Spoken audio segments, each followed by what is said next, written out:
ಓಂ ನಾರಾಯಣಾಯ ಪರಿಪೂರ್ಣಗುಣಾರ್ಣವಾಯ ವಿಶ್ವೋದಯಸ್ಥಿತಿಲಯೋನ್ನಿಯತಿಪ್ರದಾಯ ಜ್ಞಾನಪ್ರದಾಯ ವಿಬುಧಾಸುರಸೌಖ್ಯದುಃಖಸತ್ಕಾರಣಾಯ ವಿತತಾಯ ನಮೋ ನಮಸ್ತೆ. ಏನಾಯ್ತೀಗ? ಎಲ್ಲ ಜೀವರು ಕೂಡ ಅನಂತ ಮತ್ತು ಪ್ರತಿಯೊಬ್ಬ ಜೀವರು ಎಲ್ಲ ಜೀವರು ಅನಂತ. ಆದ್ದರಿಂದ ಯಾವ ಕಾಲಕ್ಕೂ ಸೃಷ್ಟಿಯಾದಿಗಳೇನಾಗೋದಿಲ್ಲ, ನಿಲ್ಲೋದಿಲ್ಲ, ನಡೀತಾನೇ ಇರುತ್ತೆ. ಹಾಗಿದ್ದರೆ ಸೃಷ್ಟಿಯಲ್ಲಿ ಬ್ಯಾಲೆನ್ಸ್ ತಪ್ಪಿ ಹೋಗ್ಬೋದು ಅಂತ ಕೇಳಿದರೆ ಬ್ಯಾಲೆನ್ಸು ತಪ್ಪೋದಿಲ್ಲ. ಪ್ರತಿ ಪದವಿಗೆ ಯೋಗ್ಯರಾದಂಥ ಜೀವರು ಕೂಡ ಎಷ್ಟಾಗಿದ್ದಾರೆ?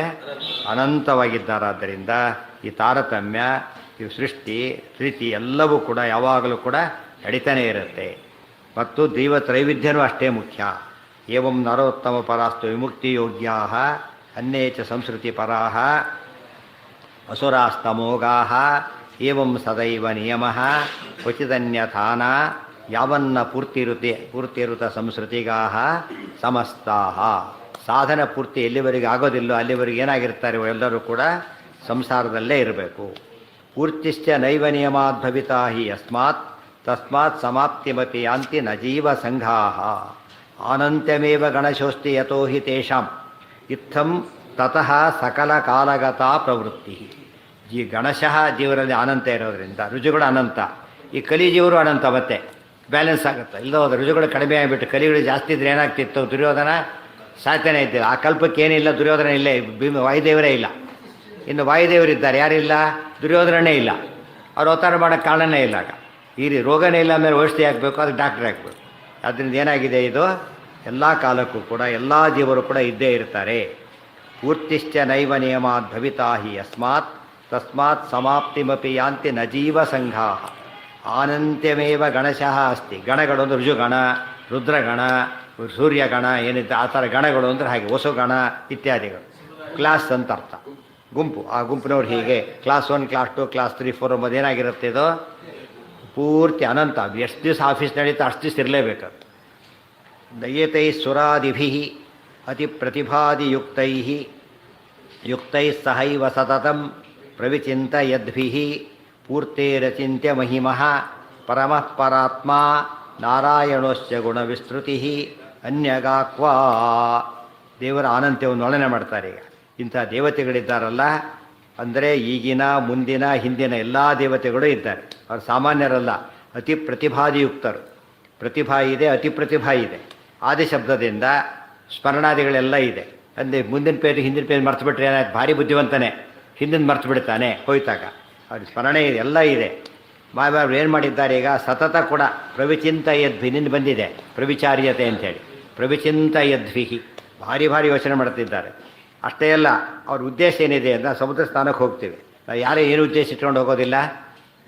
ನೀರನ್ನು ಖಾಲಿ ಮಾಡ್ಲಿಕ್ಕೆ ಸಾಧ್ಯನೋ ಅಂತ ಟ್ರೈ ಮಾಡ್ಲಿಕ್ಕೆ ಹೋಗೋದಿಲ್ಲ. ಉದ್ದೇಶ ಏನಿಲ್ಲ, ಅದು ಇಲ್ಲೇ ಇಲ್ಲ. ಇವ್ರಿಗೆ ಹಾಗಲ್ಲ. ಏನಿದೆ ಇವರಿಗೆ? ದೇವ್ರ ಗುಣ ಒಂದು ಮುಗಿಸೇ ಬೇಡ ನೋಡೋಣ ಅಂತ ಕೂತ್ಬಿಟ್ಟಿದ್ದಾರೆ. ಎಲ್ಲರೂ ಕೂಡ ಎಲ್ಲ ಒಟ್ಟಾಗಿ ಕೂತಿದ್ದಾರೆ, ಒಂದೇ ಉದ್ದೇಶ ಇಟ್ಕೊಂಡಿದ್ದಾರೆ. ಸತತಂ ನಾನ್ ಸ್ಟಾಪ್ ಯೋಚನೆ ಮಾಡ್ತಿದ್ದಾರೆ. ಇಷ್ಟಾದರೂ ಏನಾಗೋದಿಲ್ಲ, ದೇವ್ರ ಗುಣವನ್ನು ಎಣಿಸ್ಲಿಕ್ಕೆ ಒಂದು ಗುಣನೂ ಪೂರ್ತಿ ಎಣಿಸ್ಲಿಕ್ಕೆ ಬರೋದಿಲ್ಲ. ಇದು ಆಶ್ಚರ್ಯ. ಅಂದರೆ ಎಲ್ಲ ಗುಣ ಎಣಿಸ್ಲಿಕ್ಕೆ ಬರೋದಿಲ್ಲ ಅಲ್ಲ. ಒಂದು ದೇವರ ಗುಣ ಅನಂತ, ಒಂದೊಂದು ಗುಣನೂ ಅನಂತ, ಮತ್ತೆ ಒಂದೊಂದು ಗುಣನೂ ಅನಂತ. ಅಂದರೆ ಒಟ್ಟು ಅನಂತ ದುಡ್ಡಿದೆ. ಆದರೆ 100 ರೂಪಾಯಿ ನೋಟುಗಳೇ ಅನಂತ ಇದೆ, 500 ರೂಪಾಯಿ ನೋಟು ಅನಂತ ಇದೆ. ಅದನ್ನು ಎಣಿಸೋ ಹೊತ್ತಿಗೆ ಏನಾಯ್ತು? 500 ರೂಪಾಯಿ ನೋಟು ಮುಗಿಲಿಲ್ಲ, ಇದು ಮುಗಿಲಿಲ್ಲ. ಎಲ್ಲರೂ ಒಂದನ್ನೇ ಎಣಿಸಿದ್ರೂ ಮುಗಿಯೋದಿಲ್ಲ, ಅಷ್ಟಿದೆ. ಅಂದಮೇಲೆ ದೇವ್ರುಗಳನ್ನ ಎಣಿಸೋಕ್ಕೆ ಸಾಧ್ಯ ಇದೆಯಾ? ಇಲ್ಲ. ಇದು ಗುಣದ ಅನಂತ ಇದೆ. ಇಂಥ ಕಾನ್ಸೆಪ್ಟ್ ಆಫ್ ಗಾಡನ್ನು ಉಳಿದವರು ಯಾತಕ್ಕೆ ಒಪ್ಪೋದಿಲ್ಲ? ಫಸ್ಟ್ ಗೊತ್ತೇ ಇಲ್ಲ ಅವರಿಗೆ. ಇದು ಗೊತ್ತಾದ ತಕ್ಷಣ ಏನು ಮಾಡ್ತಾರೆ? ಇಂಥ ಒಂದು ವಸ್ತು ನಿವೇದನೆ ಮಾಡೋಕ್ಕೆ ಸಾಧ್ಯನೇ ಇಲ್ಲ, ಅದು ಶಾಸ್ತ್ರ ಹೇಳಿದೆ ಅಂದಮೇಲೆ ಶಾಸ್ತ್ರ ಪ್ರತಿಪಾದ್ಯ ಪರಮಾತ್ಮ ಎಷ್ಟು ದೊಡ್ಡವನು ಅಂತ ಗೊತ್ತಾಗುತ್ತೆ. ಆಗ ಜನಗಳಿಗೆ ದೇವರಲ್ಲಿ ಭಕ್ತಿ ಬರುತ್ತೆ. ಬೇರೆ ಎಲ್ಲ ಕಡೆ ಇರತಕ್ಕಂಥ ಭಕ್ತಿಗಿಂತ ಎಲ್ಲಿ ಜಾಸ್ತಿ ಬರುತ್ತಾಗ? ದೇವರ ಕಡೆ ಭಕ್ತಿ ಬಂದ್ಬಿಡ. ಪೂರ್ತೇರಚಿಂತ್ಯ ಮಹಿಮಃ ಪರಮಃ ಪರಾತ್ಮ ನಾರಾಯಣೋಶ್ಚ ಅಂದಮೇಲೆ ಇಂಥ ಪರಮಾತ್ಮನ ಗುಣ ಹೀಗಿರಬೇಕಾದ್ರೆ ಇಂಥ ಗುಣಗಳು ಬೇರೆ ಇಲ್ತಾನೆ ಇರಲಿಕ್ಕೆ ಸಾಧ್ಯ? ಸಮುದ್ರದಷ್ಟು ನೀರನ್ನು ಹೊಂದಲಿಕ್ಕೆ ಇನ್ನೊಂದು ಜಲಾಶಯಕ್ಕೆ ಸಾಧ್ಯ ಇದೆಯಾ? ಇದೆ ಅಂದರೆ ಅದೇನಾಗಿರಬೇಕು? ಅದು ಸಮುದ್ರನೇ ಆಗಿರಬೇಕು. ಇಲ್ಲದವರೆ ಇದು ಆಗಲಿಕ್ಕೆ ಸಾಧ್ಯನೇ ಇಲ್ಲ. ದೇವರ ಗುಣಗಳನ್ನು ಇನ್ನೊಬ್ಬರಲ್ಲಿ ಕಾಣಲಿಕ್ಕೆ ಎಂದೂ ಸಾಧ್ಯ ಇಲ್ಲ. ಯಾಕೆ? ಉಳಿದವರೆಲ್ಲ ಯಾರವರು? ಎಣಿಸ್ಲಿಕ್ಕೂ ಬರದೇ ಇದ್ದವರು, ಎಣಿಸ್ಲಿಕ್ಕೂ ಆಗದೇ ಇರ್ತಕ್ಕಂಥ ವ್ಯಕ್ತಿಗಳಿಂದ ಎಲ್ಲಿ ಮತ್ತು ಅಂಥ ಗುಣ ಹೊಂದಿರತಕ್ಕಂಥ ಪರಮಾತ್ಮ ಇಲ್ಲಿ. ಸೊ ಜೀವೇಶ್ವರಿಗೆ ಏನು ಬಂತಾಗ? ಭೇದ ಬಂದು ಈ ಬೇಸಿಸ್ ತೆಗಿಲಕ್ಕೆ ಬರುತ್ತಾ ಈಗ? ದೇವರುಗಳು ಅನಂತ, ನ್ಯಾಚುರಲಿ ಅನಂತ, ಜೀವರು ನ್ಯಾಚುರಲಿ ಅನಂತ ಅಲ್ಲ. ಇಬ್ಬರು ಹೇಗೆ ಒಂದಾಗ್ತಾರೆ? ಕಂಡೀಷನಲ್ಲಿ ಬೇರೆ ಆಗಿದ್ರೆ ಏನಾಗ್ಬೋದು? ಸೇರಿಸ್ಬೋದು. ಇದು ಸಾಧ್ಯನೇ ಇಲ್ಲ. ಅದ್ವೈತ ಖಂಡನೆಗೆ ಬಹಳ ಮುಖ್ಯವಾದ ಅಂಶ ಇದು. ಒಂದೆರಡು ಗುಣ ಜಾಸ್ತಿ ಇದ್ದರೆ, ಉದಾಹರಣೆಗೆ ರುಜುಗಳಿದ್ದಾರೆ. ಈಗ ಬ್ರಹ್ಮದೇವರು ವಾಯುದೇವರಿಗೆ ಏನೇನೇನೇನೂ ವ್ಯತ್ಯಾಸ ಇಲ್ಲ. ಆದರೂ ಏನಿದೆ ಅವರಿಬ್ಬರ ಮಧ್ಯೆ? ಭೇದ ಇದೆ. ಬ್ರಹ್ಮದೇವರು ಬೇರೆ, ವಾಯುದೇವರು ಎಲ್ಲ ಎಷ್ಟೇ 100% ಸಿಮಿಲರ್ ಆದರೂ ಕೂಡ ಅವರು ಸಿಮಿಲರ್ ಅಂತಿರೋ ಸೇಮ್ ಅಂತ ಕರೆಯೋದಿಲ್ಲ. ಆದರೆ ದೇವ್ರ ಬಗ್ಗೆ ಏನಾಗುತ್ತೆ ಈಗ? ಸಿಮಿಲರ್ ಕೂಡ ಯಾರೂ ಇಲ್ಲ. ಲಕ್ಷ್ಮೀಕಾಂತ ಸಮಂತತೋಪಿ ಕಲೆಯನ್ ನೈವೇಶಿತುಸ್ತೆ ಸಮಂ ಪಶ್ಯಾಮ. ದೇವರಿಗೆ ಇನ್ನೊಬ್ಬ ದೇವರು ರುಜುಗಳಿಗೆ ಅನಂತ ರುಜುಗಳಿದ್ದಾರೆ ಕೊಡಲಿಕ್ಕೆ. ಅರ್ಥ ಆಯ್ತಾ? ಈಗ ಒಬ್ಬ ರುಜುಗಳಿಗೆ ಕಂಪೇರ್ ಮಾಡ್ಲಿಕ್ಕೆ ಕೊಟ್ಟು ಎಷ್ಟು ಜನ ರುಜುಗಳಿದ್ದಾರೆ? ಅನಂತ ಇದ್ದಾರೆ. ಆದರೆ ದೇವರಿಗೆ ಎಷ್ಟು ಜನ ಇದ್ದಾರೆ? ಒಬ್ಬರೂ ಇಲ್ಲ, ಒಬ್ಬನೇನೆ. ನಾಸ್ತಿ ನಾರಾಯಣ ಸಮಂ ನಭೂತಂ ನ ಭವಿಷ್ಯತಿ. ಅದನ್ನೆಲ್ಲ ಚಿಂತನೆ ಮಾಡಬೇಕಾದ. ಆಗ ಕಾನ್ಸೆಪ್ಟ್ ಆಫ್ ಗಾಡ್ ಏನಾಗುತ್ತಾಗ ಕ್ಲಿಯರಲ್ಲೇ ಅರ್ಥ ಆಗುತ್ತೆ. ಅದು ಅರ್ಥ ಆಗುತ್ತೆ. ಸುಮ್ಮನೆ ಶಬ್ದಗಳ ಬಗ್ಗೆ ನಾವು ಶಬ್ದ, ಅವನು ಶಬ್ದ, ಏನು ಅರ್ಥ ಇಲ್ಲ. ಅದ್ರಾಗ ಮನಸ್ಸಿಗೆ ಅನುಭವಕ್ಕೆ ಬರಬೇಕಾದ. ಗುಣವಿಸ್ತೃತಿ ರನ್ಯಗಾಕ್ವಾ. ಈ ರೀತಿ ಒಂದಾಗಲಿ ಇನ್ನೊಬ್ಬ ದೇವರೆಲ್ಲ ಸಾಧ್ಯ ಇಲ್ಲ. ಹೋಗ್ಬಿಡಿ, ದೇವರ ಈಕ್ವಲ್ ಆಗಿಬಿಡ್ತೇವೆ ಅಂದರೆ ಸಾಮ್ಯಂ ನ ಚಾಸ್ಯ ಪರಮಶ್ಚ ಚಕೇನ ಚಾಪ್ಯಂ. ಯಾರೂ ಕೂಡ ದೇವರಿಗೆ ಸಾಮ್ಯವನ್ನು ಸಾಮ್ಯ ಹೊಂದೋನು ಏನಾಗಬೇಕು? ಫಸ್ಟ್ ಅವನು ಅನಂತ ಗುಣ ಹೊಂದಬೇಕು. ಫಸ್ಟ್ ಅವನು ಅನಂತ ಗುಣ ಎಂಥದ್ದು ಹೊಂದಕ್ಕೆ ಬರೋದಲ್ಲ. ಅದು ಏನಾಗಿರ್ಬೇಕದು? ನ್ಯಾಚುರಲಿ ಇರಬೇಕು. ನ್ಯಾಚುರಲಿ ಇದ್ದರೆ ಮಾತ್ರ ಅನಂತ ಗುಣ. ಇದು ಅನಂತ ಗುಣ ಅಲ್ಲೇ. ಈಗ ಅಲ್ಲ ಅಂದಮೇಲೆ ಏನರ್ಥ? ಎಂದೂ ಅಲ್ಲ ಅಂತ ಅರ್ಥ. ಆದ್ದರಿಂದ ದೇವರ ಸಮ ಆಗಲಿಕ್ಕೂ ಸಾಧ್ಯ ಇಲ್ಲ. ಈ ಹಿರಣ್ಯಕಶ್ಯಪಲ್ಲ ಅದರಲ್ಲಿ ಏನು ಟ್ರೈ ಮಾಡಿದವರು? ಒಂದು ದೃಷ್ಟಿಯಿಂದ ದೇವರಾಗಿ ಟ್ರೈ ಮಾಡಿದವರೇನೆ. ಅವ್ರು ವರ ತೊಗೊಂಡ್ಮೇಲೆ ಏನು ಶುರು ಮಾಡಿದ? ಮದನ್ಯೋ ಜಗದೀಶ್ವರ ಕಹ, ನನ್ನ ಬಿಟ್ಟರೆ ದೇವರು ಯಾರಿದ್ದಾರೆ ಅಂತ ಶುರು ಮಾಡಿದ. ಇವರೆಲ್ಲರ ಕಾನ್ಸೆಪ್ಟ್ ಏನಿದೆ ಅಂದರೆ, ಇದು ಅದ್ವೈತ ಇವತ್ತು ಬಾಯಲ್ಲಿದೆ ಅಷ್ಟೇ. ಅವ್ರು ಅದ್ವೈತ ಬಾಯಲ್ಲಿ ಇಟ್ಕೊಳ್ಳಲಿ. ಏನು ಮಾಡಿದ್ರು ಅವರು? ಪ್ರಾಕ್ಟಿಕಲಿ ನೋಡ್ಲಿಕ್ಕೆ ಹೊರಟರು. ಆಯಿತಾ? ಅವ್ರ ಕೈಲೇ ಆಗಲಿಲ್ಲಲ್ಲ. ಏನಾದರೂ ಅವರು ಸತ್ತೇ ಹೋದರು. ಆದ್ದರಿಂದ ಇದೂ ಕೂಡ ಒಂದು ಸಣ್ಣ ಬಲೂನನ್ನು ಭಾರಿ ಊತ್ತೇವೆ ಅಂತ ಏನಾಗುತ್ತೆ? ಅದು ಬರ್ಸ್ಟ್ ಆಗುತ್ತೆ ಹೊರತು ಅದು ಹೊಲ್ದಕ್ಕೆ ಸಾಧ್ಯ ಇಲ್ಲ. ಭಾರಿ ಚೆನ್ನಾಗಿ ಎಷ್ಟು ಚೆನ್ನಾಗಿ ಓದಿದ್ರು ಕೂಡ ಏನಲ್ಲ, ಹಾಗೆ ಹೋಗುವ ದಾರಿನೇ ಇಲ್ಲ. ಕುತೋಶ್ಚ ಪ್ರಾಪ್ಯೇತಚೇತನಗಣೈ ಸತತ ಸ್ವತಂತ್ರೈ. ಇನ್ನು ಸಾಮ್ಯನೂ ಇಲ್ಲ, ಅಭೇದನೂ ಇಲ್ಲ. ಜೀವೇಶ್ವರ ಭೇದ ಎಂಬುದು ಅದು ಅನಾದಿ ಮತ್ತು ನಿತ್ಯ. ಮತ್ತು ಜೀವೇಶ್ವರಲ್ಲಿ ತಾರತಮ್ಯ ಅನ್ನೋದು ಕೂಡ ಅನಾದಿ ಮತ್ತು ನಿತ್ಯ. ನಾವು ಭೇದ ಅಂತ ಹೇಳಿದ್ರೆ ಬರೀ ಜಸ್ಟ್ ಭೇದ ಹೇಳಬಾರದು. ಎಂಥ ಭೇದ ಅದು? ತಾರತಮ್ಯದಿಂದ ಕೂಡಿದ ಭೇದ ಹೇಳಬೇಕು. ಬ್ರಹ್ಮದೇವರಿಗೂ ರುದ್ರದೇವರಿಗೂ ಭೇದ ಇದೆ, ಬ್ರಹ್ಮದೇವರಿಗೂ ವಾಯುದೇವರಿಗೂ ಭೇದ ಇದೆ. ಏನು ವ್ಯತ್ಯಾಸ ಆಗಿದ್ರೆ ಈಗ ಬ್ರಹ್ಮದೇವರಿಗೂ ವಾಯುದೇವರಿಗೂ ಭೇದ, ಬ್ರಹ್ಮದೇವರು ರುದ್ರದೇವರಿಗೂ ಭೇದ. ದೇರ್ಫೋರ್ ಬ್ರಹ್ಮ ರುದ್ರ ಕೊಟ್ಟು ವಾಯು ಅನ್ಬಿಡ್ಬೋದಾಗಿದ್ದರೆ ಅಲ್ಲಕ್ಕೆ ಬರೋದಿಲ್ಲ. ಆ ಭೇದ ಎಂಥದ್ದದು? ಬ್ರಹ್ಮವಾಯುಗಳ ಮಧ್ಯೆ ಭೇದ ಇದೆ, ಬಟ್ ತಾರತಮ್ಯ ಇಲ್ಲ. ಆದರೆ ಬ್ರಹ್ಮರುದ್ರಲ್ಲಿ ಭೇದ ಇದೆ ಪ್ಲಸ್ ತಾರತಮ್ಯ. ಜೀವೇಶ್ವರ ಭೇದ ಅಂತ ಹೇಳಿದಾಗ ಏನು ತಗೋಬೇಕಲ್ಲಿ? ತಾರತಮ್ಯ ಘಟಿತವಾದ ಭೇದನೆ ಹೊರತು ಬರೀ ಭೇದ ಅಲ್ಲ. ಹಾಂ, ಅದೇ ಹೇಳ್ತಿರೋದು. ಈಗ ಸಾಮ್ಯ ಹೋಯಿತು ಅಂದರೆ ಅದು ವಿಶಿಷ್ಟಾದ್ವೈತ ಹೋಯಿತು. ಇದು ಬಂದರೆ ನಿನ್ನೆ ಹೇಳಿದೆ ಆಗಲೇ, ಅದನ್ನೆಲ್ಲ ಅದ್ವೈತನೂ ಹೋಯಿತು. ಎಲ್ಲ ಆದ್ಮೇಲೆ ದೇವ್ರನ್ನ ಒಪ್ಪೋದಿಲ್ಲ ಅನ್ನೋ ಮತಗಳು, ಎಲ್ಲ ಮತಗಳು ಹೋದು, ಒಂದೆರಡಲ್ಲ. ಎಷ್ಟು ಮತ ಹೇಳಕ್ಕೆ ಬರುತ್ತೋ ಅಷ್ಟು ಮತಗಳು ಕೂಡ ಹೋದಂತೆ ಲೆಕ್ಕ. ಹಾಂ, ಚ ಆಪ್ಯಂ ಬಿಡಿಸ್ಬೇಕದನ್ನ. ಚ ಆಪ್ಯಂ. ಆಪ್ಯಂ ಅಂದರೆ ಹೊಂದಲ್ಪಡುವುದು. ಏನೇನು ಎಸ್ ಬರಬಾರ್ದು, ಯಾಕಂದರೆ ಚಾ ಒಳ ಸಂಧಿ ಆದಾಗ ಒಳ ಸೇರ್ಕೊಂಡ್ಬಿಡುತ್ತೆ. ಪ್ರಾಪ್ಯೇತ ಚೇತನ ಗಣೈ ಸತತ ಸ್ವತಂತ್ರೈ. ದೇವರು ಸತತ ಸ್ವತಂತ್ರ, ಜೀವರೆಂಥವರು ಸತತ ಅಸ್ವತಂತ್ರ. ಆಲ್ವೇಸ್ ಡಿಪೆಂಡೆಂಟ್, ಆಲ್ವೇಸ್ ಇಂಡಿಪೆಂಡೆಂಟ್, ಮತ್ತು always absolutely independent. Always absolutely independent. ಇವರು ಆಲ್ವೇಸ್ ಅಬ್ಸಲ್ಯೂಟ್ಲಿ ಡಿಪೆಂಡೆಂಟ್. ಸಾಧ್ಯನೇ ಇಲ್ಲ. ನಿತ್ಯ ಸ್ವತಂತ್ರ ವಪುಷಃ ಪರಮಾತ್ಪರಸ್ಯ. ಪರಮಾತ್ಪರ ನಿತ್ಯ ಸ್ವತಂತ್ರ ದೇಹದವನು ಅಂಥ ಪರಮಾತ್ಮನೊಂದಿಗೆ ಸತತ ಅಸ್ವತಂತ್ರರಾದ ಜೀವರಿಗೆ ಸಾಮ್ಯವಾಗಲಿ ಅಭೇದವಾಗಲಿ ಎಂದೂ ಬರಲಿಕ್ಕೆ ಸಾಧ್ಯ ಇಲ್ಲ. ಏನು? ಅಭಿದಾ. ಅಭಿದಾ ಅಲ್ಪಪ್ರ ಮಹಾಪ್ರಾಣಕ್ಕೆ ನೋಡಿ, ಅಭಿದಾ ಇದೆ, ಅಭಿದಾ ಇದೆ. ಸ್ವಲ್ಪ ಅರ್ಥ ಮಾಡ್ಕೊಬಿಡ್ಬೇಕು ಈಗಲೇ. ಅಭಿದಾ, ಅಭಿಧಾ ಎರಡು ಪದ ಇದೆ. ಅಭಿದಾ, ಅಭಿಧಾ ಅಂತಿದೆ. ಎರಡು ತುಂಬ ವ್ಯತ್ಯಾಸ ಇದೆ. ಅಭಿದಾ ಅಂದ್ರೇನು? ಭಿದ ಅಂದರೆ ಭೇದ. ಅಭಿದಾ ಅಂದ್ರೇನು? ಅಭೇದ. ಅಭಿಧಾ ಅಂತ ಹೇಳಿದರೆ ಹೆಸರು ಅಂತ ಅರ್ಥ. ಈ ಅರ್ಥನೇ ಇಲ್ಲ ಅದಕ್ಕೆ. ಭಿದಾ ಶಬ್ದ ಬೇರೆ ಭಿದಾ ಬೇರೆ. ಅದು ಅಭಿಧಾ ಪೂರ್ಣಪ್ರಜ್ಞಾಭಿಧಾಯುಜ. ಆನಂದತೀರ್ಥ ಮುನಿನ ಪೂರ್ಣಪ್ರಜ್ಞಾಭಿಧಾಯುಜ ಅಭಿಧಾಯುಜ ಪೂರ್ಣಪ್ರಜ್ಞಾ ಹೆಸರನ್ನು ಹೊಂದಿರತಕ್ಕಂತಹ ಆನಂದ ತೀರ್ಥರಿಂದ ಇದು ಬರೆಯಲ್ಪಟ್ಟಿದೆ. ಪೂರ್ಣಪ್ರಜ್ಞ ಮತ್ತೊಂದು ಹೆಸರಿನ ಆನಂದ ಹೆಸರು ಅಂತ ಅರ್ಥ. ಅಭಿಧಾನ ಅಭಿಧಾ ಏನವು ಹೆಸರು ಅಂತ ಅರ್ಥ. ಇಲ್ಲೇನಿದೆ ಇಲ್ಲಿ ಅಭಿಧಾ ಇರೋದು. ಸ್ವಲ್ಪ ಹೆಚ್ಚು ಕಡೆ ಪ್ರಿಂಟ್ ಆದರೆ ಏನಾಗುತ್ತದು ಅಲ್ಪ ಪ್ರಾಣನೇ ಇರಬೇಕು, ಮಹಾಪ್ರಾಣ ಇರಬಾರ್ದು. ಅಭಿಧಾ ಕುತೋಸ್ಯ ಪ್ರಾಪ್ಯೇತ ಚೇತನ ಗಣೈ ಸತತ ಸ್ವತಂತ್ರೈ ನಿತ್ಯ ಸ್ವತಂತ್ರ ವಪುಷಃ ಪರಮಾತ್ಪರಸ್ಯ. ಇವತ್ತು ಪುಸ್ತಕ ಪ್ರಿಂಟ್ ಮಾಡೋದು ಒಂಥರ ಹಾಬಿ ಇದ್ದಾಗಿದೆ. ಕೆಲವರು ಪುಸ್ತಕ ಪ್ರಿಂಟ್ ಮಾಡಿ ಏನಿರುತ್ತಾನೆ ಅಭಿಧ ಎಲ್ಲ ವ್ಯತ್ಯಾಸನೇ ಇರೋದಿಲ್ಲ. ಉದ್ದಕ್ಕೆ ನೋಡಿದರೆ ಉದ್ದಕ್ಕೆ ಹಾಗೇ ಇರುತ್ತೆ. ಅದು ತುಂಬ ಜನ ಕಾಪಿ ಮಾಡ್ತಾರಲ್ಲ, ಕಾಪಿ ಮಾಡ್ಲಿಕ್ಕೆ ಅವ್ರಿಗೆ ಕಾಪಿ ಮಾಡೋಕ್ಕೂ ಬರೋದಿಲ್ಲ. ಆದ್ದರಿಂದ ತಪ್ಪು ಮಾಡಿಬಿಟ್ಟು ಏನು ಮಾಡಿಬಿಡ್ತಾರೆ, ಚೀಪ್ ರೇಟ್ ಇಡ್ತಾರೆ, ತಮ್ಮದು ತೊಗೊಳ್ಳಿ ಅಂಥೇಳಿ. ಅವಾಗ ಏನಾಗುತ್ತದು, ಅದು ತೊಗೊಂಡವ್ರು ಪೂರ್ತಿ ನಾಲೆಡ್ಜೇ ಚೀಪ್ ಆಗಿಬಿಡುತ್ತೆ, ಏನೂ ಉಪಯೋಗ ಇಲ್ಲ. ಹಾಗೆ ಮಾಡಬಾರ್ದು, ಫುಲ್ ಗಮನ ಕೊಡಬೇಕು. ಪ್ರಾಪ್ಯೇತ ಚೇತನ ಗಣೈ ಸತತಾಸ್ವ. ನಮ್ಮಲ್ಲಿ ಏನಿಲ್ಲ ಕಂಟ್ರೋಲಿಂಗ್ ಅಂತ ಇಲ್ಲ.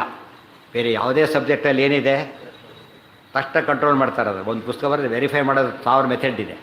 ನಮ್ಮಲ್ಲಿ ಏನು ಅವ್ರು ಬರೆದ ಮೇಲೆ ಯಾರು ಪ್ರಶ್ನೆ ಮಾಡಬಾರ್ದು ಅಂತ ಆಗಿಬಿಟ್ಟಿದೆ. ಅದು ತಪ್ಪದು. ಅಲ್ಲಿವರೆಗೆ ಏನಾಗಿ ಜನಗಳೇ ಹಾಳಾಗ್ತಾರೆ ಅದರಿಂದ. ಬಿಸ್ಕೆಟ್ ಆದ್ರೆ ಏನಾಗುತ್ತೆ ಎಫೆಕ್ಟ್ ಪಾಪ ಅದರದ್ದು. ಇವತ್ತು ಯಾಕೆ ಸರ್ಕಾರ ಔಷಧಿ ಮಾಡಿದ ತಕ್ಷಣ ಲೈಸೆನ್ಸ್ ಯಾಕೆ ತೊಗೋಬೇಕು ಅವರು?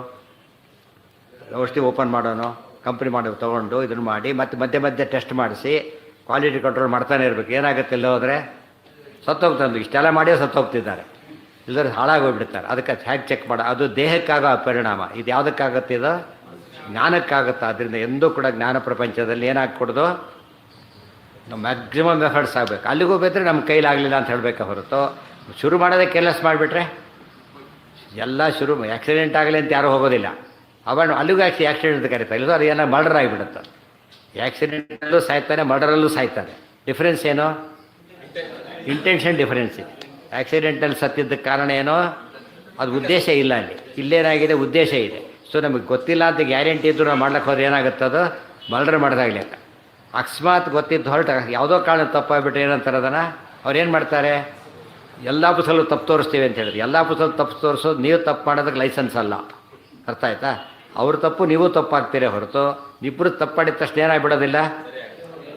ಇಬ್ಬರು ಎರಡು ತಪ್ಪುಗಳು ಒಂದು ಸರಿ ಅಂತೆ -++ ಆದಾಗ ಆಗೋದಿಲ್ಲ.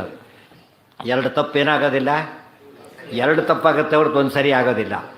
ಇದನ್ನು ಅನೇಕ ಅಪಾರ್ಥ ಮಾಡಿಕೊಂಡು ನಮ್ಮ ತುಂಬ ಪುಸ್ತಕ ಓದಲಿಕ್ಕೆ ಆಗೋದಿಲ್ಲ. ಗೊತ್ತಾಯ್ತಾ? ಬರೀ ತಪ್ಪುಗಳು ಅದು ಇರಬಾರ್ದು. ಹಾಗೆಲ್ಲ ಬರೀ ಯಾರು ಬೇಕಾದ್ರೆ ಭಾಷೆ ಬರೀಬೋದಾಗಿತ್ತಾಗಿದ್ದು. ಆಚಾರ್ಯ ಯಾಕೆ ಬರಬೇಕಾಯ್ತು ಅದಕ್ಕೆ? ಅದು ಒಂದು ಅವ್ನು ಯಾರಿಗೆ ಕಾಂಪಿಟೆಂಟೋ ಅದನ್ನು ಮಾಡಬೇಕು. ಮಾಡದೆ ಹೋದಾಗ ಉಪಯೋಗ ಮಾಡ್ಕೋಬೇಕೇ ಹೊರತು ಮಾಡತಕ್ಕಂಥ ಸಾಹಸ ಮಾಡಿದರೆ ತಪ್ಪಾಗುತ್ತೆ. ಇದಿಷ್ಟು ಹೇಳಿದರು. ಏನಿದಿಷ್ಟು ಹೇಳಿದ್ದು ಅಂದರೆ ಕನ್ಕ್ಲೂಡ್ ಮಾಡ್ತಾರೆ. 21ನೇ ಶ್ಲೋಕ ಶುರುವಾಗಿದ್ದು. 8ನೇ ಶ್ಲೋಕದಿಂದ ಇದು ನೆನಪಿಟ್ಕೊಳ್ಳಿ. ಅವತಾರ ಎಲ್ಲ ಮುಗೀತು. ಪಂಚಾತ್ಮಕ ಆದಮೇಲೆ 11ರಿಂದ 21ರವರೆಗೂ ಹೇಳಿಬಿಟ್ಟು ಇಷ್ಟು ವಿಷಯ ಎಲ್ಲಿ ಏನು ವಿಷಯ ಹೇಳಿದ್ದು ನಾವೀಗ ಅಂದರೆ, ಅರ್ಥೋಯಮೇವ ನಿಖಿಲೈರಪಿ ವೇದವಾಕ್ಯೈ ರಾಮಾಯಣೈ ಸಹಿತ ಭಾರತ ಪಂಚರಾತ್ರೈ ಅನ್ಯಶ್ಚ ಶಾಸ್ತ್ರವಚನೈ ಸಹ ತತ್ವಸೂತ್ರೈ ನಿರ್ಣೀಯತೆ ಸಹೃದಯಂ ಹರಿಣಾ ಸದೈವ. ಇಷ್ಟು ಸರಿಯಾಗಿ ಶ್ಲೋಕ ಇಟ್ಕೊಂಡ್ಬಿಟ್ರೆ ಎಲ್ಲ ಶಾಸ್ತ್ರದ ಸಾರ ಅಂತ ಹೇಳ್ತಾರೆ. ಇಷ್ಟು 11 ಶ್ಲೋಕಗಳು ಏನಾಗಿವೆ ಅಂದರೆ, ಅರ್ಥ ಅಯಮೇವ, ಇದೇ ಅರ್ಥವೇ ಎಲ್ಲ ಕಡೆ ಬಂದಿದೆ. ಯಾವುದರಲ್ಲಿ? ವೇದವಾಕ್ಯೈ, ವೇದವಾಕ್ಯಗಳಿಂದ. ಪ್ರಶ್ನೆ ಮಾಡಿದ್ದಾಕೆ ಅನಂತ ಇದೆ ಅಂತ ಹೇಳಿಬಿಟ್ಟು ನಿಖಿಲೈರಪಿ ವೇದವಾಕ್ಯೈ, ನಿಖಿಲ ಎಲ್ಲ ವೇದವಾಕ್ಯಗಳಿಂದ ಇದೇ ಅರ್ಥನೇ ಬಂದಿದೆ. ರಾಮಾಯಣೈ, ಎಲ್ಲ ರಾಮಾಯಣಗಳೇ ಅಂತ ಹೇಳಿದೆ. ಎಲ್ಲ ರಾಮಾಯಣಗಳು ಅಂದರೆ ಏನು? ಎರಡು ತಗೋಬೇಕು. ಎಲ್ಲ ರಾಮಾಯಣಗಳು ಅಂದರೆ ಎರಡು ಅರ್ಥ ಅದಕ್ಕೆ. ಒಂದೇನು, ವಾಲ್ಮೀಕಿ ರಾಮಾಯಣ, ಆನಂದ ರಾಮಾಯಣ ಎಷ್ಟೆಷ್ಟಿದೆ ಅಷ್ಟು. ಮತ್ತು ಎಲ್ಲ ಪುರಾಣದಲ್ಲೂ ರಾಮಾಯಣ ಬರುತ್ತೆ, ಸ್ವಲ್ಪ ಆದರೂ ಕೂಡ. ಎಲ್ಲ ಪುರಾಣದಲ್ಲಿ ಬರೋ ರಾಮಾಯಣ ಮತ್ತು ಮೂಲ ರಾಮಾಯಣ, ವಾಲ್ಮೀಕಿ ರಾಮಾಯಣ, ಎಷ್ಟು ರಾಮಾಯಣ ತೊಗೊಂಡ್ರು ಕೂಡ ಏನಿದೆ, ಇದೇ ವಿಷಯನೇ ಇದೆ. ಅದಕ್ಕೆ ಇನ್ನೊಂದು ಅರ್ಥ ರಾಮಾಯಣೈ, ಬೇರೆ ಬೇರೆ ಕಲ್ಪದ ರಾಮಾಯಣಗಳು. ಹಿಂದೆ ಎಷ್ಟೋ ಅನಾದಿ ಕಾಲದಿಂದ ನಡೆದೋಗ್ಬಿಟ್ಟಿದೆ ಈಗಾಗಲೇ. ಮುಂದೆ ಅನಂತ ಕಾಲ ಬರುತ್ತೆ. ಮುಂದೆ ಬರೋ ರಾಮಾಯಣ, ಹಿಂದೆ ಬರೋ ರಾಮಾಯಣ, ಎಲ್ಲೋದ್ರೂ ಏನಿದೆ. ಹಾಲು ಅಂದಮೇಲೆ ಹಿಂದೆ ಬಂದಿರಲಿ ಮುಂದೆ ಬಂದಿರಲಿ, ಹೇಗಿರ್ಬೇಕದು? ಇನ್ನು ಒಂದೇ ಕಾಲಕ್ಕೆ ಬ್ಲಾಕ್ ಆಗುತ್ತೆ ಅಂತ ಹೇಳಬಾರ್ದು. ಹಸುವಿನ ಹಾಲು ಅಂದರೆ ಹೇಗಿರ್ಬೇಕದು? ಯಾವಾಗಲೂ ಬೆಳಗ್ಗೆ ಇರಬೇಕು. ನಾ ಈಗೇನೋ ಹೇಳ್ತೀರಿ ಹಿಂದಿತ್ತು, ನಿಮಗೇನು ಗೊತ್ತು ಅಂತ ಹೇಳ್ಬೇಕು. ಅದಕ್ಕೀಗ ನೀವಿದ್ದರೆ ಹಿಂದೆ ಅಂತ ಕುತರ್ಕಗಳಿವೆಲ್ಲ. ಹಿಂದೆ ನೀವಿದ್ರಾ, ಮುಂದೆ ನೀವಿರ್ತೀರಾ, ಇಷ್ಟು ಹೇಳಿ ಸಾಕು. ಇವತ್ತಿನ ಮಟ್ಟಿಗೆ ಹಾಲು ಬಿಡಿ ಇರುತ್ತದೆ. ಇಷ್ಟು ಹೇಳಿದ್ರೆ ಏನು ಹೇಳ್ಬೋದು? ಏನು ಹೇಳಬೇಕು ಅದಕ್ಕೆ? ತಪ್ಪದು. ಇವತ್ತು ಕಲ್ಲು ಮೇಲಕ್ಕೆ ಅಷ್ಟೇ ಕೆಳಬೇಕು. ಇವತ್ತಿನ ಮಟ್ಟಿಗೆ ಬೀಳ, ನಾಳೆ ನಾಳೆ ಬೀಳುತ್ತೆ ಹಾಕ್ಕೊಂಡ್ರೆ. ಇವತ್ತು ನಾಳೆ ಹಾಕೋ ಆಗಿದ್ರೆ ಇಲ್ಲ ಗ್ಯಾರಂಟಿ ಬಿಡುತ್ತೆ ಅಂತೇಳಿ. ಇಲ್ಲಿ ಅದೇ ರಿಸ್ಕ್ ಇಲ್ಲಿ ಯಾಕೆ ತೊಗೊಳ್ಳೋದಿಲ್ಲ ಅವರು? ಫಾಲಿಡಾಲ್ ಇವತ್ತು ವಿಷಯ ಇದೆ, ನಾಳೆ ಕುಡಿತಿ ಹಾಗಿದ್ರೆ ನಾಳೆನೂ ಫಾಲಿಡಾಲ್ ಏನಾಗಿರ್ಬೇಕದು? ಅದು ಕೊಂದೇ ಕೊಲ್ಲುತ್ತಾ ಆದರೆ ವಿಷನೇ. ಆ ದೃಷ್ಟಿ ನ್ಯಾಯ ಮಾಡಿಕೊಂಡ್ರೆ ಸಕಲ ರಾಮಾಯಣಗಳು ಕೂಡ ಸಹಿತ ಭಾರತ ಪಂಚರಾತ್ರೈಹಿ, ಅದ್ರ ಜೊತೆಗೆ ಏನೇ ಸೇರಬೇಕು? ಭಾರತ, ಪಂಚರಾತ್ರ, ರಾಮಾಯಣ, ವೇದಗಳು. ಈ 7 ಮಹಾ ಸಪ್ತ ಸದಾಗಮಗಳು. ವೇದೈಹಿ ಎಂಬುದಕ್ಕೆ 2 ಅರ್ಥ. ವೇದವಾಕ್ಯಗಳು ಋಗ್ವೇದ, ಯಜುರ್ವೇದ, ಸಾಮವೇದ, ಅಥರ್ವವೇದ ಒಂದರ್ಥ. ಇವು 3. 7 ಶಾಸ್ತ್ರಕ್ಕೆ ಏನಂತ ಕರೀತಾರೆ? ಸಪ್ತ ಸದಾಗಮಗಳು. ಅವೆಲ್ಲವುಗಳಿಂದ ಇಲ್ಲೂ ಹಾಗೆ ಬಹುವಚನ ಭಾರತೈಹಿ ಪಂಚರಾತ್ರೈಹಿ. ಅದು ಕೂಡ ಒಟ್ಟಿಗೆ ಮಾಡ್ಲಿಕ್ಕೆ ಬರೋದು, ಬಿಡಿಸ್ಬೇಕು ಅದನ್ನು. ಭಾರತಾನಿ ಚ ಪಂಚರಾತ್ರಾಣಿ ಚ ಮಾಡಿಬಿಟ್ಟು ಅವುಗಳಿಂದ ಭಾರತ ಪಂಚರಾತ್ರ ಮಾಡಿಕೊಂಡು ಅವುಗಳಿಂದ ಸಹಿತವಾದ ರಾಮಾಯಣಗಳು ಅಂತ ಮಾಡಿಕೊಂಡ್ರೆ ಎಲ್ಲ ಭಾರತಗಳು, ಎಲ್ಲ ರಾಮಾಯಣಗಳು, ಎಲ್ಲ ಪಂಚರಾತ್ರಗಳು, ಎಲ್ಲ ಕಲ್ಪದ ಭಾರತಗಳು, ಎಲ್ಲ ಕಲ್ಪದ ರಾಮಾಯಣಗಳು, ಎಲ್ಲ ಕಲ್ಪದ. ಇದು ವೇದವಾಕ್ಯ ಎಲ್ಲ ಕಲ್ಪ ಅಂತ ಹೇಳಬಾರ್ದು. ಯಾತಕ್ಕೆ? ವೇದ ಅನಾದಿ ಮತ್ತು ನಿತ್ಯ. ಎಲ್ಲದರಿಂದ ಕೂಡ ಏನು ಬಂದಿದೆ? ಇದೇ ಅರ್ಥನೇ ಬಂದಿದೆ, ಬೇರೆ ಅರ್ಥ ಬಂದಿಲ್ಲ. ಅನ್ಯಶ್ಚ ಶಾಸ್ತ್ರವಚನೈಹಿ. ಭಾಗವತಾದಿ ಪುರಾಣಗಳು ಬೇಕಾದಷ್ಟಿವೆ, ಸ್ಮೃತಿಗಳಿವೆ, ಮತ್ತು ತಿಳಿದ ಜ್ಞಾನಿಗಳಿದ್ದಾರೆ. ಅವೆಲ್ಲರ ಅವ್ರಿಗೆ ಅಂತ ಬರೆದಿದ್ದಾರೆ. ಅವೆಲ್ಲ ಏನು? ಪುರಂದರದಾಸ ಸಾಹಿತ್ಯ ಇದೆ. ಅವೆಲ್ಲ ಏನು ಹೇಳುತ್ತೆ? ಹರಿಸರ್ವೋತ್ತಮ ಈ 11 ಶ್ಲೋಕ ಹೇಳಿದ್ದನ್ನೇ ಹೇಳುತ್ತೆ, ಅವ್ರು ಬೇರೆ ಹೇಳೋದಿಲ್ಲ. ಹೇಳಿದರೆ ಅದೇನಲ್ಲ? ಶಾಸ್ತ್ರನೇ ಅಲ್ಲ. ಶಾಸ್ತ್ರವಚನೈಹಿ ಸಹತತ್ವ ಸೂತ್ರೈಹಿ ನಿರ್ಣೀಯತೆ ಸಹೃದಯಂ ಹರಿಣಾ ಸದೈವ. ಯಾವ ಕೋರ್ಟ್ಗೆ ಹೋದರೂ ಕೂಡ ಕಳ್ಳತನ ಒಳ್ಳೆಯದು ಅಂತ ಒಂದು ಕೋರ್ಟರ ಜಡ್ಜ್ಮೆಂಟ್ ಬಂದಿದೆಯಾ? ಒಂದು ಕೊಲೆ ಮಾಡಿದ ತಪ್ಪಲ್ಲ ಅಂತ ಯಾವ್ದಾದ್ರು ಕೋರ್ಟ್ ಯಾವ ದೇಶದಲ್ಲೂ ಕೂಡ ಬರೋದಿಲ್ಲ ಅದು. ಅದು ಏನು ಬರಬಹುದು? ಕೋರ್ಟ್ ಕೇಸ್ ಹಾಕಾಕ್ತಾರೆ. ಕೊಲೆ ಮಾಡಿದ ತಪ್ಪೋ ಸರಿಯೋ ಅಂತ ಹೇಳೋದಕ್ಕೆ ಯಾರು ಕೇಸ್ ಹಾಕೋದಿಲ್ಲ. ಯಾಕೆ? ಅದು ಆಬ್ವಿಯಸ್ ಸಿದ್ಧಾಗ್ಬಿಟ್ಟಿದೆ ಏನಂತ ತಪ್ಪು ಅಂತ ಹೇಳಿಬಿಟ್ಟು. ಇದು ಪ್ರಶ್ನೆ ಏನೋ ಇವನು ಕೊಲೆ ಮಾಡಿದ್ದಾನೋ ಇಲ್ವೋ ಅದು ಶಿಷ್ಟೇನೇ ಹೊರತು ಕೊಲೆ ಮಾಡೋ ಸರಿಯೋ ತಪ್ಪು ಅಂತ ಕೋರ್ಟ್ಗೆ ಹಾಕೋದಿಲ್ಲ. ಅದು ಹಾಕಿದ್ರೆ ದೊಡ್ಡ ಮೂರ್ಖತನ. ಆದರೆ ಇವನು ಕೊಲೆ ಮಾಡಿದ್ದಾನೋ ಇಲ್ವೋ, ಮತ್ತು ಶಿಕ್ಷೆ ಏನು ಕೊಡಬೇಕು, ಇಷ್ಟಕ್ಕೆ ಮಾತ್ರ ಕೋರ್ಟ್ಗೆ ಹೋಗ್ಬೇಕೆ ಹೊರತು ಏನಂತ ಹೇಳೋದು? ಮೋಸ ಮಾಡಿ ಸರಿಯೋ ತಪ್ಪು ಅಂತ ಕೇಳೋದಕ್ಕೆ ಹೋಗ್ಬಾರ್ದು. ಎಲ್ಲೂ ಹಾಗೇನೆ. ಎಲ್ಲದರಲ್ಲೂ ಕೂಡ ವಿಷಯ ಅದೇ ಬಂದಿದೆ. ಹೇಳೋ ಟೈಪ್ ಚೇಂಜ್ ಆಗಿರುತ್ತೆ ಹೊರತು ವಿಷ್ಣು ಸರ್ವೋತ್ತಮತ್ತು ವಿರುದ್ಧವಾಗಿ ಯಾವ ಶಾಸ್ತ್ರದಲ್ಲೂ ಬರೋದಿಲ್ಲ. ಬಂದರೆ ಅದು ಶಾಸ್ತ್ರ ಆಗಿರೋದಿಲ್ಲ. ಸಹತತ್ವ ಸೂತ್ರೈಹಿ ಬ್ರಹ್ಮಸೂತ್ರಗಳು. ಬ್ರಹ್ಮಸೂತ್ರಗಳು 3 ತಗೋಬೇಕು. ಮತ್ತು ಬ್ರಹ್ಮಮೀಮಾಂಸ, ಕರ್ಮಮೀಮಾಂಸ ಮತ್ತು ದೈವ 3 ತಗೋಬೇಕು. ಮತ್ತು ಹಿಂದಿನ ಕಲ್ಪದ್ದು ಮುಂದಿನ ಕಲ್ಪದ್ದು ಅವನ್ನು ತಗೋಬೇಕು. ಅವಾಗ ಎಷ್ಟಾಯ್ತಾಗ? ಆಗ ಪ್ಲೂರಲ್ ಬಂತು. ಪ್ಲೂರಲ್ ಬರ್ಲಿಕ್ಕೆ ಅದೇ ಕಾರಣ. ಒಂದಿದ್ರೆ ಏಕವಚನ, 2 ಇದ್ದರೆ ದ್ವಿವಚನ. ಕನ್ನಡದಲ್ಲಿ 2 ಇದ್ದರೆ ಬಹುವಚನ. ಸಂಸ್ಕೃತದಲ್ಲಿ ಬಹುವಚನ ಬಗ್ಗೆ ಏನಾಗಬೇಕು? 3 ಇರಬೇಕು. ಬೇರೆ ಅದರಲ್ಲಿ 2 ದ್ವಿವಚನ ಬೇರೆ ಇದೆ. ಸಂಸ್ಕೃತದಲ್ಲಿ ಅದಿದೆ, ಏಕವಚನ, ದ್ವಿವಚನ, ಬಹುವಚನ. ಕನ್ನಡದಲ್ಲಿ ಬಹುವಚನ ಅಲ್ಲಕ್ಕೆ 2 ಇದ್ದರೆ ಸಾಕು. ಸಂಸ್ಕೃತದಲ್ಲಿ ಆಗಬೇಕಾದ್ರೆ 3 ಇರಬೇಕು. ಇದು 3 ಅಲ್ಲ, ಅನಾದಿ ಮತ್ತು ನಿತ್ಯ. ಎಲ್ಲ ಶಾಸ್ತ್ರಗಳಿಂದ ಕೂಡ ಗೊತ್ತಾಗೋದು ಅದೊಂದೇ ವಿಚಾರ. ನಿರ್ಣೀಯತೆ ಬರೀ ಹೇಳಿಲ್ಲ. ನಿರ್ಣೀಯತೆ ಸಹೃದಯ ಹರಿಣಾ ಸದೈವ. ಇವಿಷ್ಟು ನಿರ್ಣಯ ಶಾಸ್ತ್ರಗಳು. ಪಾರಮ್ಯ ಅಂದರೆ ಸುಪ್ರೀಮಸಿ. ಸಹೃದಯಂ ಹರಿಣಾ ಸದೈವ. ಇದೆಲ್ಲದರ ಜೊತೆಗೆ ಬ್ರಹ್ಮಸೂತ್ರಗಳಿಂದ ವೇದವ್ಯಾಸ ದೇವರು ಸಹೃದಯಂ ಮಹಾತಾತ್ಪರ್ಯವನ್ನಾಗಿ ಇದೇ ವಿಷಯವನ್ನೇ ಹೇಳಿದ್ದಾರೆ. ಹೀಗೆ ಇಲ್ಲಿ ಹೇಳಿದಂಥ ವಿಚಾರ ನಿರ್ಣಾಯಕ, ಅದರಲ್ಲೆಲ್ಲ ವಿಷಯ ಬಂದಿದೆ ಅಂತ ಹೇಳಿ. ನಾರಾಯಣಶ್ಚನ ಸಮಃ ಇಷ್ಟು ಹೇಳಿದರು. ಇಷ್ಟು ನೆನ್ಪಿಟ್ಕೋಬೇಕು ಶ್ಲೋಕನ. ಇದೇ ವಾಕ್ಯನ ಯಾವುದರ ಅರ್ಥ ಇದು? ವೇದೆ ರಾಮಾಯಣೇ ಚೈವ ಪುರಾಣೇ ಭಾರತೆ ತಥಾ ಆದಾವಂತೆ ಚ ಮಧ್ಯೆ ಚ ವಿಷ್ಣು ಸರ್ವತ್ರ ಗೀಯತೆ. ಆ ಶ್ಲೋಕದ ಅರ್ಥ. ಅದ್ರ ಜೊತೆಗೆ ಆಲೋಡ್ಯ ಸರ್ವಶಾಸ್ತ್ರಾಣಿ ವಿಚಾರ್ಯ ಚ ಪುನಃ ಪುನಃ ಇದಮೇಕಂ ಸುನಿಷ್ಪನ್ನಂ ಧ್ಯೇಯೋ ನಾರಾಯಣ ಸದಾ. ಅದೇ ರೀತಿ ನಾಸ್ತಿ ನಾರಾಯಣ ಸಮಂ ನ ಭೂತಂ ನ ಭವಿಷ್ಯತಿ ಏತೇನ ಸತ್ಯವಾಕ್ಯೇನ ಸರ್ವಾರ್ಥಾನ್ ಸಾಧಯಾಮ್ಯಹಂ. ಇವೆಲ್ಲ ಸೇರ್ಕೊಂಡೋಗಿ ಇಷ್ಟು ಹೇಳಿದ ಮೇಲೆ ಆಚಾರ್ಯ ಏನು ಮಾಡ್ತಿದ್ದಾರೆ? ಹೇಳಿದ್ದೀರಿ, ನೀವು ವೇದವಾಕ್ಯ ಅಂತ ಹೇಳ್ತೀರಿ, ರಾಮಾಯಣ ಅಂತೀರಿ, ಪುರಾಣಗಳು ಅಂತೀರಿ, ಮಹಾಭಾರತ ಅಂತೀರಿ, ಪಂಚರಾತ್ರ ಅಂತೀರಿ, ಬ್ರಹ್ಮಸೂತ್ರ ಅಂತೀರಿ, ಇದೇ ಅಂತೀರಿ. ಎಲ್ಲಿದೆ ಅಂತಂದರೆ ಎಲ್ಲ ಕೊಟೇಶನ್ ಕೊಡ್ತಾರೆ. ಎಲ್ಲೆಲ್ಲಿದೆ ಅಂತೇಳಿ ಕೊಟೇಶನ್ನ ಒಂದು ಕೊಟ್ಬಿಟ್ಟು ಪ್ರೂಫ್ ಕೊಟ್ಟು ಅಲ್ಲಿ ಇಮಿಡಿಯೇಟ್ ಪ್ರೂಫ್ ಅದು. ಸರಿ, ಬೇರೆ ಕಡೆಯಲ್ಲಿದೆ. ಏಕೋ ನಾರಾಯಣ ಆಸೀತ್ ನ ಬ್ರಹ್ಮ ನ ಚ ಶಂಕರ, ಅದು ಶ್ರುತಿ. ನಾಸ್ತಿ ನಾರಾಯಣ ಸಮಂ ನ ಭೂತಂ ನ ಭವಿಷ್ಯತಿ, ಅದು ಮಹಾಭಾರತದ ವಾಕ್ಯ. ಶ್ರುತಿ ಇರೋದು ಹಾಗೆ, ಏಕೋ ನಾರಾಯಣ ಆಸೀತ್ ನ ಬ್ರಹ್ಮ ನ ಚ ಶಂಕರ, ಅದು ಶ್ರುತಿ. ಇದು ನೋಡಿ, ಇದು ಏನೇನು ವಾಕ್ಯಗಳು ಅಂದರೆ, ನಾರಾಯಣಸ್ಯ ನ ಸಮಃ ಪುರುಷೋತ್ತಮೋಹಂ ಜೀವಾಕ್ಷರೇ ಹಿ ಅಧಿಗತೋಸ್ಮಿ ತಥೋ ಅನ್ಯದಾರ್ಥಂ ಮುಕ್ತೋಪಸೃಪ್ಯ ಇಹ ನಾಸ್ತಿ ಕೃತಶ್ಚ ಕಶ್ಚಿತ್ ನಾನೇವ ಧರ್ಮ ಪೃಥಗಾತ್ಮದೃಗೇತ್ಯಥೋ ಹಿ ಆಭಾಸ ಏವ ಪೃಥಗೀಶತ ಏಷ ಜೀವೋ ಮುಕ್ತಸ್ಯ ನಾಸ್ತಿ ಜಗತೋ ವಿಷಯೇತು ಶಕ್ತಿ ಮಾತ್ರಾ ಪರೋಸಿ ನತು ತೇ ಅಶ್ನುವತೆ ಮಹಿತ್ವಂ ಷಡ್ಗುಣ್ಯ ವಿಗ್ರಹ ಸುಪೂರ್ಣಗುಣೈಕದೇಹ ಮಾಹಾತ್ಮ್ಯದೇಹ ಶ್ರುತಿಮುಕ್ತಿಗತೆ ಶಿವಶ್ಚ ಬ್ರಹ್ಮ ಚ ತದ್ಗುಣಗತೌ ನ ಕಥಂಚನೇಶೌ ನ ಶ್ರೀಃ ಕುತಸ್ತದಪರೆ ಅಸ್ಯ ಸುಖಸ್ಯ ಮಾತ್ರಾಂ ಹಸ್ತ್ಯಂತಿ ಮುಕ್ತಸುಗಣಾಶ್ಚ ಶತಾವರೇಣ ಆಭಾಸಕಾಭಾಸ ಪರಾವಭಾಸ ರೂಪಾಣ್ಯಜಸ್ರಾಣಿ ಚ ಚೇತನಾನಾಂ ವಿಷ್ಣೋಸ್ತದೈವಾತಿವಶಾತ್ ಕದಾಪಿ ಗಚ್ಚಂತಿ ಕೇಶಾದಿಗಣಾ ನ ಮುಕ್ತೌ ಯಸ್ಮಿನ್ ಪರೇಣ್ಯೇಪ್ಯಜ ಜೀವಕೋಶಾಃ ನಾಹಂ ಪರಾಯುಃ ನ ಮರೀಚಿ ಮುಖ್ಯಾಃ ಜಾನಂತಿ ಯದ್ಗುಣಗಣಾನ್ ನರಮಾದಯೋಪಿ ನಿತ್ಯಸ್ವತಂತ್ರಭೂತಕೋಸ್ತಿ ತದನ್ಯ ಈಶಃ ನೈವೈಕ ಏವ ಪುರುಷಃ ಪುರುಷೋತ್ತಮೋऽಸೌ ಏಕಃ ಕುತಃ ಸ ಪುರುಷೋ ಯತ ಏವ ಜಾತ್ಯಾ ಅರ್ಥಾಶ್ರುತೇಶ್ಚ ಗುಣತೋ ನಿಜರೂಪತಶ್ಚ ನಿತ್ಯಾನ್ಯ ಏವ ಕಥಮಸ್ಮಿ ಸ ಇತ್ಯಪಿ ಸ್ಯಾತ್ ಸರ್ವೋತ್ತಮೋ ಹರಿರಿದಂತು ತದಾಜ್ಞಯೈವ ಚೇತ್ತುಂ ಕ್ಷಮಃ ಸತು ಹರಿಃ ಪರಮಸ್ವತಂತ್ರಃ ಪೂರ್ಣಾವ್ಯಯ ಗಣಿತ ನಿತ್ಯ ಸುಖಾರ್ಣವೋಸೌ ಇತ್ತೇವ ವೇದವಚನಾನಿ ಪರೋಕ್ತಯಶ್ಚ. 23ರಿಂದ ಇಲ್ಲಿವರೆಗೂ ಕೂಡ ಎಲ್ಲ ಕೊಟೇಶನ್ ಕಂಪ್ರೆಸ್ ಮಾಡಿಬಿಟ್ಟಿದ್ದಾರೆ. ಇಷ್ಟು ಕೊಟೇಶನ್, ಮೊದಲು ಥಿಯರಿ, ಅದಕ್ಕೆ ಆಧಾರದ ಹೆಸರು, ಆಧಾರಗಳು, ಸಿಸ್ಟಮೆಟಿಕ್ಕಾಗಿ ಬರೆದಿರೋ ವಿಚಾರ, ಇದೆಲ್ಲ ಸರಿಯಾಗಿ ಹೇಳಿದ. ಸುಧಾ ಓದ್ದ ತಾತ್ಪರ್ಯನೇ ಓದಬೇಕು. ತಾತ್ಪರ್ಯನೇ ಓದೋದೇ ಇಲ್ಲ ಸಮಸ್ಯೆ ಅಂತ ಹೇಳಿದರೆ, ಸುಧಾ ಓದ್ದ ತುಂಬ ಜನಗಳು ತಾತ್ಪರ್ಯನೇ ಓದೋದಿಲ್ಲ. ಓದಿದರೆ ಎಕ್ಸೆಪ್ಷನ್ ಅದು, ಯಾಕೆ ವಿದ್ಯಾಪೀಠ ಟೆಕ್ಸ್ಟ್ ಆಗಿಲ್ಲ ಅದು. ಯಾವ ವಿದ್ಯಾರ್ಥಿ ತಾತ್ಪರ್ಯ ಇವತ್ತಿಗೂ ಟೆಕ್ಸ್ಟ್ ಬುಕ್ ಮಾಡಿಲ್ಲ, ಆದ್ದರಿಂದ ಇದನ್ನು ಓದೋದೇ ಇಲ್ಲ. ಅದು ಆಪ್ಷನ್ ನೀವು ಓದ್ಕೊಂಡೆ ಅವ್ರು ಏನೋ ಓದ್ಕೊಂಡ್ಬಿಡ್ತಾರೆ. ಕೊನೆಗೆ ಪಾಠ ಆಗಿ ಬರಬೇಕದು.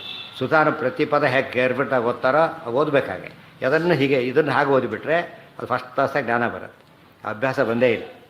ಗೊತ್ತಾಯ್ತಾ? ಈಗ ಫಸ್ಟ್ ಎಲ್ಲಿಂದ ಶುರುವಾಯಿತು? ಸೃಷ್ಟಿ ಶುರು ಮಾಡಿ ದೇವರ ಸ್ವರೂಪ ಹೇಳಿ, ಸಿದ್ಧಾಂತ ಹೇಳಿ, ಆ ಡೀಟೇಲ್ಸ್ ಎಲ್ಲ ಕೊಟ್ಟು, ಆ ಪ್ರೂಫ್ ಮೆನ್ಷನ್ ಮಾಡಿ, ಅವುಗಳನ್ನ ಕೋಟ್ ಮಾಡಿ, ಎಷ್ಟು ಕೆಲಸ ಇದೆ ಅದರೊಳಗೆ. ಸರಿಯಾಗಿ ಓದಿಬಿಟ್ರೆ ಎಲ್ಲಿ ಬಂದರೂ ಗೆಲ್ಬೋದು. ಅದನ್ನು ಮಾಡೋದಿಲ್ಲ, ಆದ್ದರಿಂದ ಉತ್ತರ ಸಿಗೋದಿಲ್ಲ, ಬಿಡಿಸ್ತಾರೆ. ಈಗ ನಾರಾಯಣಸ್ಯ ನ ಸಮಃ ಒಂದು ವಾಕ್ಯ ಎಲ್ಲಿರೋದು? ನಾಸ್ತಿ ನಾರಾಯಣ ಸಮಂ ನ ಭೂತಂ ನ ಭವಿಷ್ಯತಿ ಏತೇನ ಸತ್ಯವಾಕ್ಯೇನ ಸರ್ವಾರ್ಥಾನ್ ಸಾಧಯಾಮ್ಯಹಂ. ಯಾತಕ್ಕೆ ಇಷ್ಟೇ ಕೋಟ್ ಮಾಡಿದರು ಅಂದರೆ, ಎಲ್ಲ ಶಾರ್ಟಾಗಿ ಕೋಟ್ ಮಾಡ್ತಾರೆ, ನೆನಪಿಟ್ಕೊಳ್ಳೋಕೆ ಅನುಕೂಲವಾಗಲಿ ಅಂಥೇಳಿ. ಅದು ಎಕ್ಸ್ಪ್ಯಾಂಡ್ ಮಾಡ್ಕೋಬೇಕು. ಮತ್ತೆ ಟಿಪ್ಪಣಿಗಳು ಏನು ಮಾಡ್ತಾರೆ, ಎಲ್ಲ ಎಕ್ಸ್ಪ್ಯಾಂಡ್ ಮಾಡ್ತಾರೆ. ಈ ವಾಕ್ಯದ ಇಷ್ಟದಿಂದ ಇದು ಸೂಚಿತ, ಇದು ಪುರುಷೋತ್ತಮೋಹಂ.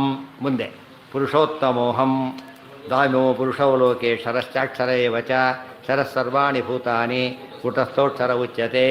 ಆಮೇಲೆ ಯಸ್ಮಾಕ್ಷರಮತೀತೋಹಂ ಅಕ್ಷರಾದಪಿ ಚೋತ್ತಮಃ ಅಂತ ಹೇಳ್ತಾ, ಅಥೋಸ್ಮಿ ಲೋಕೆ ವೇದೇ ಚ ಪ್ರಸಿತಃ ಪುರುಷೋತ್ತಮಃ, ಅದು ಪುರುಷೋತ್ತಮೋಹಂ.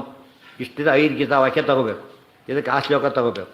ಜೀವಾಕ್ಷರೇ ಹಿ ಅಧಿಗತೋಸ್ಮಿ ತಥೋನ್ಯದಾರ್ಥಂ, ಎಲ್ಲ ವೇದವಾಕ್ಯಗಳು, ಬ್ರಹ್ಮಸೂತ್ರ ವಾಕ್ಯಗಳು. ಮುಕ್ತೋಪಸೃಪ್ಯ ಬ್ರಹ್ಮಸೂತ್ರ. ಇಹ ನಾಸ್ತಿ ಕುತಶ್ಚ ನೇಹನಾ ನಾಸ್ತಿ ಕಿಂಚನ ಕಶ್ಚಿನ್ನಾನ್ ಧರ್ಮ ಪೃಥಗಾತ್ಮ ದೃಗೇತ್ಯಧೋಹಿ. ಈ ಮೃತ್ಯೋಸ್ತ ಮೃತ್ಯುಮಾಪ್ನೋತಿ ಯಹ್ಯ ಧರ್ಮಾನ್ ನಾನೇವ ಪಶ್ಯತಿ. ಕಠೋಪನಿಷತ್ತು. ಯಾರು ದೇವರನ್ನು, ದೇವರ ಗುಣಗಳನ್ನು ಬೇರೆ ಅಂತ ತಿಳಿತಾರೋ ಅವ್ರು ಏನಾಗ್ತಾರೆ? ಬೇರೆಯಿಂದ ಕೆಳಗೆ ಹೇಗೆ ಬಿಡ್ತಾರೆ? ಬೆಟ್ಟದ ಮೇಲೆ ಬೇರೆ ನೀರು ಸರ್ರಂತ ಕೆಳಗೆ ಬಿಡಬೇಕಲ್ಲ, ಹಾಗೆ ಕೆಳಗೆ ಬಿದ್ದೋದು ಗ್ಯಾರಂಟಿ, ಫಾಸ್ಟಾಗಿ ಬಿಡೋದು ಗ್ಯಾರಂಟಿ. ಆ ರೀತಿ ಬಿದ್ದು ಹಾಳಾಗಿ ಹೋಗ್ತಾರೆ. ಕಠೋಪನಿಷತ್ತಿನ ಮಾತುಗಳು. ಅವಿಷ್ಟನ್ನು ಪ್ಯಾಕ್ ಮಾಡಿಬಿಟ್ಟು ಆಚಾರ್ಯ ಸ್ಟೈಲ್ ಅದು. ಅನುವ್ಯಾಖ್ಯಾನದಲ್ಲೂ ಈ ರೀತಿ 100 ಶ್ಲೋಕ ಬರೀತಾರೆ. ಅನೇಕ ಪ್ರಮಾಣ ಸೇರಿಸ್ಬಿಡ್ತಾರೆ ಒಟ್ಟಿಗೆ. ಆ ರೀತಿ ಬರೆದಾಗ ಓದೋದಕ್ಕೆ ಕಾಂಪ್ಯಾಕ್ಟ್ ಆಗುತ್ತೆ, ನೆನ್ಪಿಟ್ಕೊಳ್ಳೋ ಸುಲಭ ಆಗುತ್ತೆ. ಅದು ಗ್ರಂಥ ಚಿಕ್ಕದಾಗುತ್ತೆ, ಬಿಡಿಸಿದಾಗ ಭಾರಿ ದೊಡ್ಡದು ಆಗುತ್ತೆ. ಆಭಾಸ ಏವ ಪೃಥಗೀಶತ ಏಷ ಜೀವ ಮುಕ್ತಶ್ಚ ನಾಸ್ತಿ ಜಗತೋ ವಿಷಯೇತು ಶಕ್ತಿ. ಇನ್ನೊಂದು ಪ್ರಮಾಣ ಬೇಕಿತ್ತು. ಯಾವುದಕ್ಕೆ? ಪರಮಾತ್ಮ ಬಿಂಬ, ಉಳಿದವರೆಲ್ಲ ಪ್ರತಿಬಿಂಬರು, ಅವರಿಗೆ ಪ್ರತಿಬಿಂಬರು ಅಂತ ಹೇಳಿದ್ರಲ್ಲ, ಅದು ಕೊಟೇಶನ್ ಇದೆ. ಆಭಾಸ ಏವ ಬ್ರಹ್ಮಸೂತ್ರ, ಅದು ಆಭಾಸ ಬ್ರಹ್ಮಸೂತ್ರ ಇರೋದೇ ಹಾಗೆ. ಪೃಥಗೀಶತ ಓ ಪೃಥಗುಪದೇಶ ತೋಂ ಬ್ರಹ್ಮಸೂತ್ರ, ಜೀವೇಶ್ವರ ಭೇದಕ್ಕೆ ಆ ಸೂತ್ರ.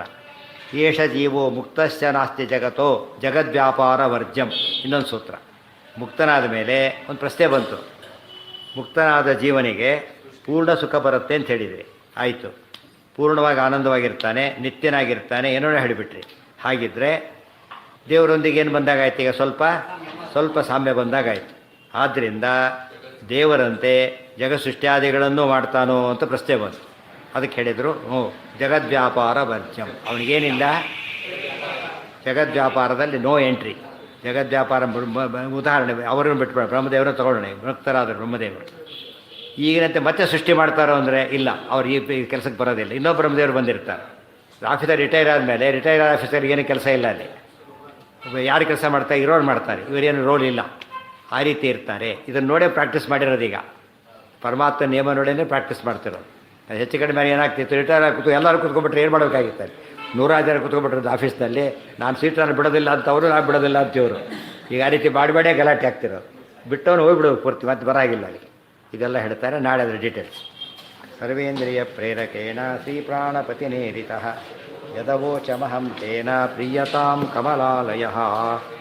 ಸರಿ ಓದ್ತಿದ್ರೆ ಹಾಗೆ ಬಾಯಿ ಬಂದುಬಿಡುತ್ತೆ. ಮೊದಲನೇ ಅಧ್ಯಾಯ ಪೂರ್ತಿ ಬಾಯಿಪಾಠ ಮಾಡಿಬಿಟ್ರೆ ಕೊನೆ ಪಕ್ಷ ಗೊತ್ತಾಯ್ತಾ, ಎಷ್ಟು ಪ್ರಮೇಯ ಗೊತ್ತಾಗುತ್ತೆ ಗೊತ್ತಾಯ್ತು, ಎಲ್ಲ ಬಾಯಲ್ಲೇ ಇರುತ್ತೆ.